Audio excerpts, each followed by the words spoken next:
আসসালামু আলাইকুম প্রিয় দর্শক, আবার একটু বিরতি এবং সেই বিরতির পর আবার আপনাদের সামনে এসেছি দর্শকের কথা অনুষ্ঠান নিয়ে। আপনারা জানেন এই অনুষ্ঠানে আমরা আমাদের বিভিন্ন কন্টেন্টে দর্শকরা যে কমেন্ট করেন সেই কমেন্টগুলো থেকে কিছু নির্বাচিত কমেন্ট নিয়ে আমরা আলোচনা করি। আজকে যে কন্টেন্ট থেকে আলোচনাটা আমরা করছি সেটা একদিন আগে প্রচারিত হয়েছিল এবং সেখানে ওই বিপ্লবী সরকার নিয়ে কিছু কথা শোনা যাচ্ছিল, সেটি নিয়ে আলোচনা হচ্ছিল এবং ওই সংসদ ভবনে দৌড়ে ঢোকার যে প্রতিযোগিতা ছিল সেটা নিয়ে আলোচনা হয়েছিল। ওসমান হাদির জানাজা নিয়ে কথা হয়েছিল। তো এখানে যে কমেন্টগুলো আমি পড়ছি, প্রথম যে কমেন্টটা পড়বো, আসলে বলা যায় এই কমেন্টের জন্যই এবারে দর্শকের কথা করতে আমি বাধ্য হয়েছি। এটা লিখেছেন পূর্ণাহুতি দাস। পূর্ণাহুতি দাস লিখেছেন এবং তিনি মন্তব্য করেছেন যে দর্শকের কথা অনুষ্ঠান হয় না কেন, আমাদের কমেন্টগুলো হারিয়ে যায় কেন, নিকল কোথায়, গণমাধ্যম কি স্বাধীন? অনেকগুলি প্রশ্ন।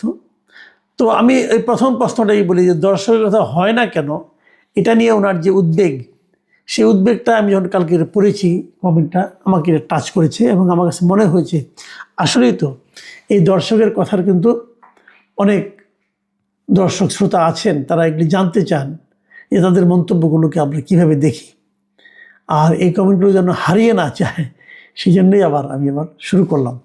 আমি এই চেষ্টা করবো আগামীতে এটা নিয়মিত করা যায় কি না। আসলে পারি না ভাই, নানা ব্যস্ততার কারণে, তারপরে চেষ্টা করব। পরের কমেন্টে লিখেছেন মুহাম্মদ। তিনি লিখেছেন, আগে শুনতাম রাজাকার বা পাকিস্তানের দালাল, এখন কিছু বললে ভারতের দালাল। এটা কিন্তু একটা মর্মান্তিক একটা নিয়তি আমাদের। ফয়সাল আহমেদ লিখেছেন, ভাই আপনার কাছে একটা প্রশ্ন রইল, ভারত যদি বাংলাদেশ আক্রমণ করে আপনি কোন পক্ষে থাকবেন? আশা করি উত্তর দিবেন। ভাই এটা কোনো প্রশ্ন হলো? এটা কোনো প্রশ্ন হলো? আমি ভারতের পক্ষে থাকবো? আমি তো বাংলাদেশের পক্ষে থাকবো। বাংলাদেশ যখন বিভিন্ন টিমের সঙ্গে খেলে, এমনকি ফুটবল খেলে, বড় বড় টিম, বিশ্বের বড় বড় টিম, এমনকি ভারতের সঙ্গে খেলে, আমরা কি কখনো ভারতকে সাপোর্ট করি অথবা অন্য কোনো দেশকে সাপোর্ট করি? যদি বুঝি যে আমার দল হেরে যাচ্ছে, তারপরেও আমরা আমার দেশকে সাপোর্ট করি, এটা কি স্বাভাবিক না? আর ভারতের সঙ্গে বাংলাদেশকে ভারত আক্রমণ করে, তাহলে ভারত হবে সেখানে আক্রমণকারী দেশ। আক্রমণকারী দেশকে কখনো সাপোর্ট করা যায়? যাই হোক, আমার মনে হয় আপনি উত্তরটা পেয়েছেন। জাফর আলম লিখেছেন, ভাই আপনিও ভয় পেয়ে গেলেন সৈয়দ আশরাফের জানাজাটার কথা বলতে? না ভাই, এখানে ভয় পাওয়ার কথা না, আমার মনে ছিল না, কাজে আমি বলিনি। এরকম তো হতেই পারে, অনেক জানাজায় ছোট বড় হয়। আমি জানাজা সংক্রান্ত আরও কয়েকটা কমেন্ট পড়ে শুনে, একটা না। মোহাম্মদ খান লিখেছেন, ভাই সাইদি সাহেবের জানাজায় লোক দেখেননি? স্যামসাং মোবিওনিক্স লিখেছেন, চট্টগ্রামে ABM মহিউদ্দিন চৌধুরী জানাজার নামাজ দেখেন নাই আপনি? আমি নিজে ছিলাম, 10 কিলোমিটার লোকের লোকারণ্য ছিল। মোহাম্মদ ইয়াহিয়া লিখেছেন, এটা জানাজার নামে তারেক জিয়ার আগমনকে চ্যালেঞ্জ করা হয়েছে। তো আমি এই জানাজা নিয়ে একটা কথা বলি। আসলে জানাজায় কত লোক হয়েছে এটা কিন্তু আসলে জরুরি না। জরুরি না কেন? দেখুন, আপনারা যারা ইসলাম সম্পর্কে জানেন, ইসলাম ধর্মের ইতিহাস সম্পর্কে যাদের ধারণা আছে, তাদের ক্ষেত্রে আমি একটা কথা বলবো। আপনারা কি জানেন আমাদের মহানবী হযরত মুহাম্মদ সাল্লাল্লাহু আলাইহি ওয়াসাল্লাম যখন মারা যান, ওনার জানাজায় কত লোক হয়েছিল? আপনি একটু খবর নিয়ে দেখেন, তারপরে এই প্রশ্নগুলি করুন।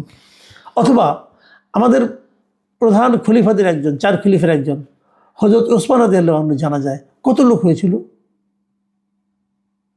12 জন লোক হয়েছিল। খবর নিয়ে দেখেন। তাতে কি ওসমান রাদিয়াল্লাহু আনহুর ওনার যে গুরুত্ব আল্লাহর কাছে, মানুষের কাছে, ইসলামের কাছে কমে গেছে? উনি তো আমাদের এই বর্তমান যে কোরআন শরীফটা আমরা দেখি, এটা তো সংকলনটা উনি করেছিলেন।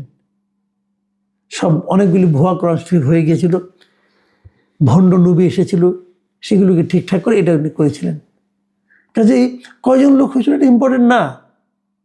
আবার দেখুন, ইসলামের ইতিহাসে প্রথম সবচেয়ে জাঁকজমকপূর্ণ জানাজা হয়েছিল ইয়াজিদের, যাকে আমরা এজিদ বলি, এবং সেই সময় পর্যন্ত ইসলামের সবচেয়ে ঘৃণিত ব্যক্তি হিসেবে ওনাকে বিবেচনা করা হয়।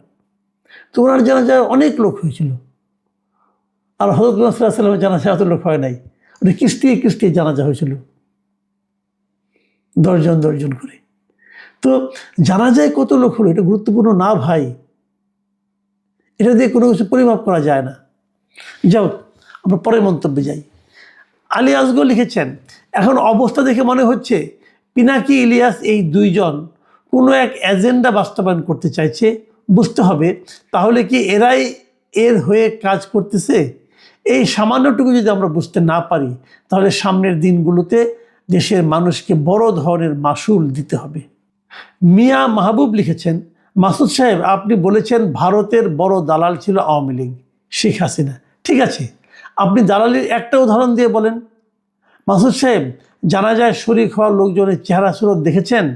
এইসব লোক জামাত শিবিরের হেফাজতের উগ্রপন্থী, বিভিন্ন দলের লোকজন, কিছু শৃঙ্খল ছাত্রছাত্রী, এছাড়া কোনো সাধারণ মানুষ সেখানে জানাজায় শরীক হয়নি। এই একই ধরনের একটা কমেন্ট করেছেন মোহাম্মদ আক্তার হোসেন। তিনি লিখেছেন, ভাই শেখ হাসিনা যে ভারতের দালাল ছিল একটু তথ্য প্রমাণ সহকারে উপস্থাপন করলে ভালো হতো। বুঝতে পেরেছি ভাই, আপনারা মানতে রাজি হচ্ছেন না যে শেখ হাসিনা ভারতের দালাল ছিল কি ছিল না। দেখুন, দালাল জিনিসটা না অনেক লম্বা একটা ব্যাখ্যা হতে পারে, কিন্তু একটা কথা ভাবুন, শেখ হাসিনা যখন সরকারে ছিলেন তখন কি শেখ হাসিনা বলেন নাই যে ভারত আমাদের কাছে চিরদিন কৃতজ্ঞ থাকবে, কারণ তারা যা চেয়েছে আমরা তার চেয়েও বেশি দিয়েছি? বলে নাই? শেখ হাসিনা পররাষ্ট্রমন্ত্রী মোমিন সাহেব বলেন নাই? মোমিন সাহেব বলেন নাই যে ভারতের সঙ্গে আমাদের সম্পর্ক স্বামী স্ত্রীর মতো? বলেছেন কিনা বলেন? তো এই দুটো কথাই থাক, আর বাকি দরকার নাই। এই দুটো কথায় কি প্রমাণ হয়? যাও, তবুও এটার অন্য অর্থ হতে পারে, সেটা আপনার বিবেচনা করে দেখবেন। আবু ফারহান লিখেছেন, আমার দেশকে কিভাবে বন্ধ করা হয়েছিল মনে আছে? দিগন্ত টিভি, ইসলামিক টিভি, চ্যানেল 1 কীভাবে সরকার বন্ধ করেছিল তা কি আপনার মনে আছে? কখনো কোনো কিছু বলেছেন এসব নিয়ে? একবার সেই সব কথাগুলো বলে পাপ মুক্ত হন। আবু ফারহান সাহেব, আমি আপনাকে একটা কথা বলি, আমার দেশ কীভাবে বন্ধ করা হয়েছিল আমি সব জানি। আমার দেশে একসময় আমি চাকরিও করতাম ভাই। আপনি মায়ের কাছে মামা বাড়ির গল্প বললে তো হবে না। আমি আমার দেশে একসময় দীর্ঘদিন প্রায় 3 বছর চাকরি করেছি। এগুলো কোনটা কিভাবে বন্ধ হয়েছে আমি সব জানি, এবং তারও চেয়ে বড় কথা, এইগুলো নিয়ে আমি কিছু বলেছি কিনা এটা আপনি জানেন না। না আপনার কি বলবো, এই প্রত্যেকটা বিষয় নিয়ে আমি কথা বলেছি। চ্যানেল 1 যেদিন বন্ধ হয় সেই দিনে এটা নিয়ে একটা আর্টিকেল লিখেছি, সেটা পত্রিকায় প্রকাশিত হয়েছে। কাজে আমার কথা হলো কি, কারোর সম্বন্ধে মন্তব্য করতে হলে না প্লিজ একটু জানাশোনা করে নেন, একটু পড়াশোনা করে নেন। আমি জানি না আপনার বয়স কত, আমার তো দিন দিন অনেক বয়স হয়েছে, তাই না? এতদিনে আমি কোথায় কখন কি করেছি আপনি জানেন?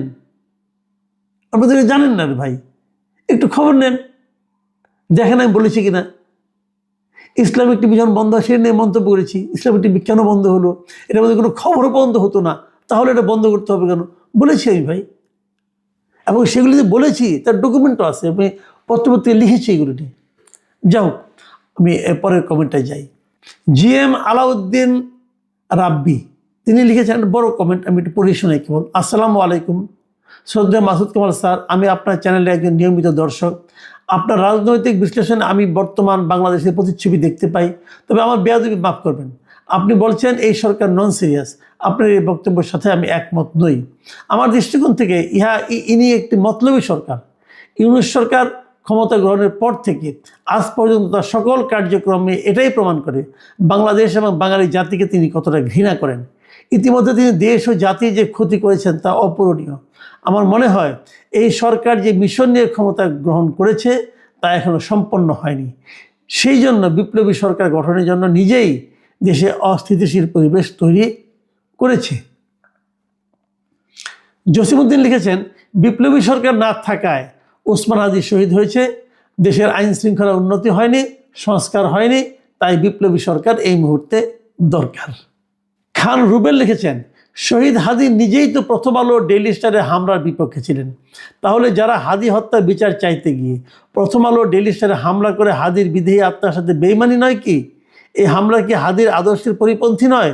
হাদি অবশ্যই একজন খাঁটি দেশপ্রেমিক, কিন্তু যারা হামলা করেছে তারা কি দেশদ্রোহী নয়? মিস্টার রুবেল, আপনার সঙ্গে আমি কিন্তু মোটামুটি একমত। শাহনাজ বেগম লিখেছেন, আসসালামু আলাইকুম স্যার, এই সরকার একটা মেরুদণ্ডহীন সরকার। এই সরকার একটা অন্যায়ের বিচার করতে পারে না। প্রথম আলো আগুন দিয়েছে, ডেইলি স্টারে আগুন দিয়েছে, ময়মনসিংহ ভালুকায় একজন লোককে পুরাইয়া মারছে, কোনো একটা ব্যবস্থা নিতে কিন্তু এই সরকার ইলিয়াস পিনাকি কথায় উঠে আর বসে। এই সরকার কেমনে বলে যে আমরা ইতিহাসে শ্রেষ্ঠ নির্বাচন দেব? কোনো নিরাপত্তা নাই, আর বাইরে বের হলে চিন্তা ঠিকমতো বাসায় ফিরতে পারবো তো? কিন্তু এই সরকারের কোনো প্রতিবাদ করা যাবে না। প্রতিবাদ করলে জিম থেকে উঠায় নিয়ে গিয়ে গ্রেফতার করবে। এই সরকার সমালোচনা করলে আনিস আলমগীর স্যারকে গ্রেফতার করবে। সরকারের লজ্জা থাকা উচিত। আপনার বক্তব্য কিন্তু খুবই বিভিন্ন দিকে আপনি টাচ করেছেন এবং আমার কাছে পছন্দ হয়েছে। কিন্তু আপনাকে একটা অনুরোধ, যখন লিখবেন না তখন দাড়ি কমাগুলো একটু দিয়েন। আপনি পুরা লেখাতে কোনো দাড়ি কমার কোনো চিহ্ন পর্যন্ত নাই, কিন্তু পড়তে গেলে একটু সমস্যা হয় এবং আমার ধারণা আমি একটু সমস্যার মধ্যে পড়েছিলাম পড়তে গিয়ে, উল্টা পড়তে পারি, সেই জন্য ক্ষমা করবেন। পেইন অল টাইম লিখেছেন মাসুদ কামাল ভাই, 5 তারিখের পরে এ পর্যন্ত প্রথম আলো নিউজগুলো একটু দেখবেন। মবকে সবসময় তারা বলেছে ছাত্র জনতা, কখনো তৌহিদি জনতার হামলা, আর তাদের অফিস ভাঙার পর তারা বলল দুর্বৃত্ত হামলা। অথচ কিছুদিন আগেও ইউনূস সরকারের দালালি করে বলল 69% মানুষ নাকি খুশি এই সরকারের উপর। তাহলে এখন ওনাদেরও খুশি থাকার কথা। যদি ওনারা খুশি না হন তাহলে ভেবে নেব প্রথম আলো আওয়ামী লীগ, কারণ আপনার কথায় আওয়ামী লীগ 30 থেকে 35%। ভাই, মিডিয়া মানে দালাল এই দেশে। পেইন অল টাইম সাহেব, আপনি লেখাটা পড়তে যান, আমার একটু পেইন হয়েছে, কারণ কোনো দাড়ি কমা নাই। একটু জ্যোতি চিহ্ন ছাড়া হলে না পড়তে একটু কষ্ট হয়, তখন আমি আইডিয়া করে পড়তে হয় আমাকে। আবির খান লিখেছেন, স্যার আমি একজন ছাত্র, জুলাই অভ্যুত্থানে মাঠে থেকে লড়াই করেছি। ইউনূস সরকার গঠনের পর আপনারা যারা এই সরকারের বিভিন্ন বিষয় নিয়ে সমালোচনা করতেন, তখন রাগ হতো আপনাদের প্রতি। আপনাদের নিয়ে পিনাকির অপপ্রচার এই রাগকে প্রভাবিত করত। জামায়াতকে জীবনে প্রথম ভোটটা দিব ভেবেছিলাম, কিন্তু সময়ের পরিক্রমায় ভুল বুঝতে পেরেছি। কোথায় যাচ্ছে আমাদের দেশ? এত অরাজকতা, অশান্তি, খুনি হাসিনার আমলেও দেখিনি। এই জামাত শিবির আমাদের দেশকে সিরিয়া লেবাননের পথ বানানোর পথে হাঁটছে। আপনাদের কণ্ঠ চলুক, মানুষ ভুল বুঝুক, দেশকে বাঁচাতে হবে সন্ত্রাসীদের হাত থেকে। সজীব আহমেদ লিখেছেন, এই সরকারের কাজ একটাই, আওয়ামী লীগের নিরীহ কিছু মানুষকে জেলে ভরা, এটাই তাদের কাজ। কেউ বেশি আওয়াজ করে পাত মেরেছে, আওয়ামী লীগ ধরো, 32টা বার ভাঙচুর করো, এটাই এই অথর্ব সরকারের কাজ। শফিউল্লাহ হোসেন লিখেছেন, মুক্তিযুদ্ধ দেখিনি, শুনছিলাম বাবার কাছ থেকে। জামাত রাজাকার এরা বহু অন্যায় করত, এখন নিজের চোখে দেখতে পাচ্ছি এরা কত ভয়ঙ্কর। এই কমেন্টে লিখেছেন মিস্টার ইমাম হোসেন। তিনি লিখেছেন, আপনার কথা সবসময় পছন্দ করি, তবে স্বাভাবিকভাবে মাঝে মধ্যে ভিন্ন মত থাকে। শুরুতে আপনি সমালোচনা করলেন ছাত্রদের উপদেষ্টা বানানোয়। আমি ভাবলাম সমস্যা কি, 2-1 জন তো থাকতেই পারে, অভিজ্ঞতা তাদের গাইড করবে। আপনি সমালোচনা করলেন উপদেষ্টাদের, বললেন এরা অযোগ্য। আমি ভাবলাম কই, এরা সবাই তো ভালো ভালো কথা বলেন। আলী রিয়াজ কত বড় এক্সপার্ট। আপনি বিএনপিকে ধুয়ে দিলেন লন্ডন মিটিংয়ের পর, বললেন বিএনপিকে ইউনূস মূলা খাওয়াই আছে। আমি বললাম প্রবলেম কি, বিএনপির নেতারা তো রাজনীতি আপনার চেয়ে কম বোঝে না, তারা নিশ্চয়ই এমন কিছু জানে যেটা আপনি জানেন না, হুদাই সমালোচনা করতেছেন। আজকে অবাক হয়ে ভাবি এই প্রত্যেকটা বিষয়ে আপনি কিভাবে ঠিক ছিলেন। তার থেকেও বেশি অবাক লাগে আপনার মতো একজন সাংবাদিক যেটা বোঝে সেটা বিএনপি কেন বোঝে না। এরা দেশ চালাবে কিভাবে? ভাই, আপনি আমাকে প্রশংসা করেছেন, ভালো লাগলো, কিন্তু আমি একটু বলি, আমার সব কথাই যে মিলে গেছে তা কিন্তু না, সব কথা মেলার কথাও না। মানুষ তো ভুলভ্রান্তি থাকবে, সীমাবদ্ধতা থাকবে। আমি আমার মতো করে যেগুলো বুঝি সেগুলো নিয়ে আলোচনা করেছি। এগুলো হয়তো আপনি বললে আপনি এরকমই বলতেন, আমি যেরকম খুব বেশি বুঝি না, হয়তো আপনি এরকমই বুঝতেন। আপনাকে আমি বলতাম যে আপনিও ভুল করতেছেন। কাজে ভুলভ্রান্তি নিয়েই মানুষের পথ চলা। তারপরেও আমি নিজে মনে করি যে সাধারণ মানুষও কিন্তু এই কথাগুলি বলতো। সাধারণ মানুষ যখন এই সরকারকে দেখেছে খুব কিন্তু একটা আশাবাদী হয় নাই। যাই হোক, এই ছিল আমাদের আজকের কমেন্ট। প্রিয় দর্শক, আপনারা সবাই ভালো থাকবেন। আমরা চেষ্টা করব আগামীতে এই দর্শকের কথাটাকে নিয়মিত করা যায় কিনা। এখন এ পর্যন্তই। আল্লাহ হাফেজ।